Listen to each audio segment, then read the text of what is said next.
Olá, sejam todos bem-vindos à nossa aula de língua portuguesa. Hoje vamos falar sobre conto.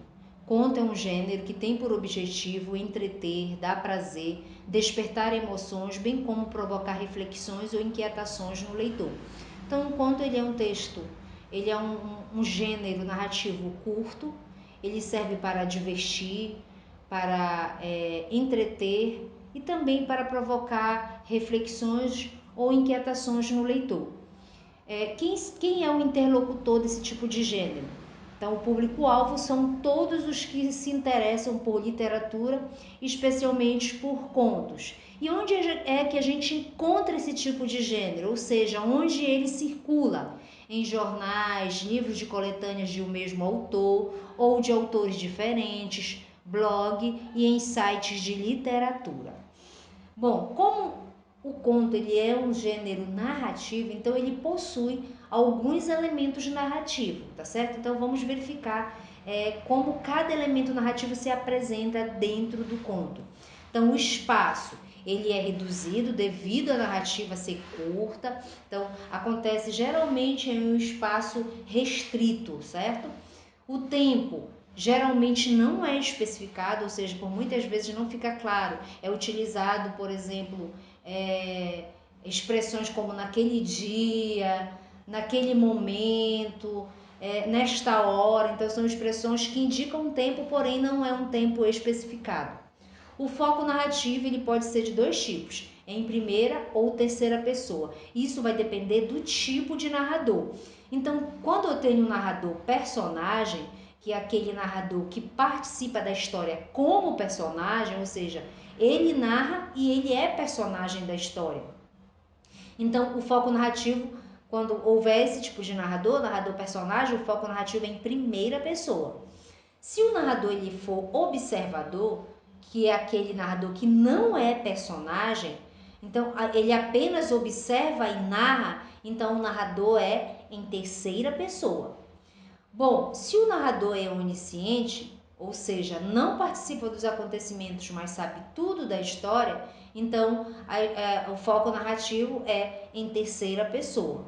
Bom, como a gente está falando de narrador, tá? A gente vai agora falar um pouquinho sobre os personagens. Então, como a história ela é reduzida, então a quantidade de personagem também é reduzida. Então, nós temos poucos personagens dentro de um conto, diferentemente de um romance. O romance tem muitos personagens. No conto, a quantidade de personagens ela é reduzida.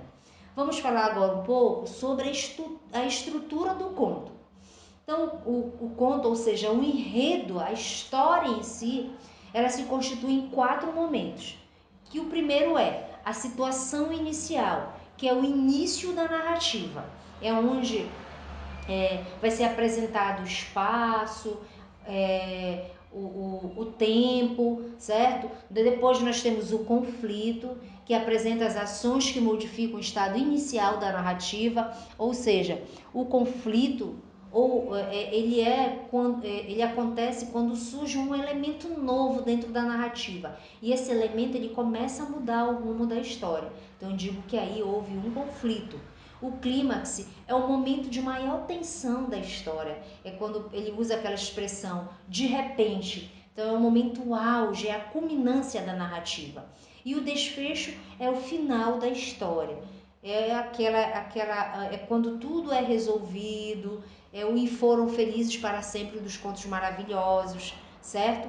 A gente vai observar agora um exemplo dessa estrutura dentro de um conto. Então eu tenho aqui o conto O Bezerro Sem Mãe. Observem que a narrativa ela é curta, certo? Aí nós temos a apresentação, ele diz foi numa fazenda de gado. Olha como ele está apresentando o espaço.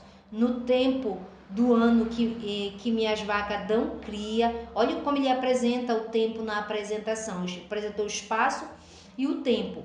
A complicação é quando vai entrar um novo elemento. Ele diz, mas 2 deles andavam tristes, de dar pena. Uma vaca que tinha perdido o seu bezerro e um bezerro que ficou sem mãe. Então observe, isso aí é a complicação, é a quebra da situação inicial estabelecido a partir de um conflito.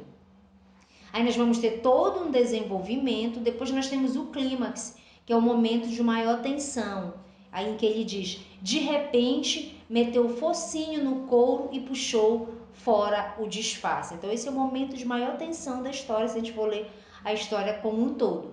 E o desfecho, né, que é o fim, é como tudo foi resolvido. E aí ele diz: e ficaram os dois no maior amor como filho e mãe de verdade. Então esse é o desfecho deste conto, certo? Então, para que vocês observem como se constitui um enredo, né, de um conto, ele depende desses quatro momentos: apresentação, complicação, que seria o conflito, clímax e desfecho. Agora nós vamos falar, né, a respeito dos diferentes tipos de contos existentes. Então nós temos contos populares, realistas, fantásticos, eróticos, de terror, de humor, infantis, psicológicos e os contos de fadas, que são os contos maravilhosos, certo?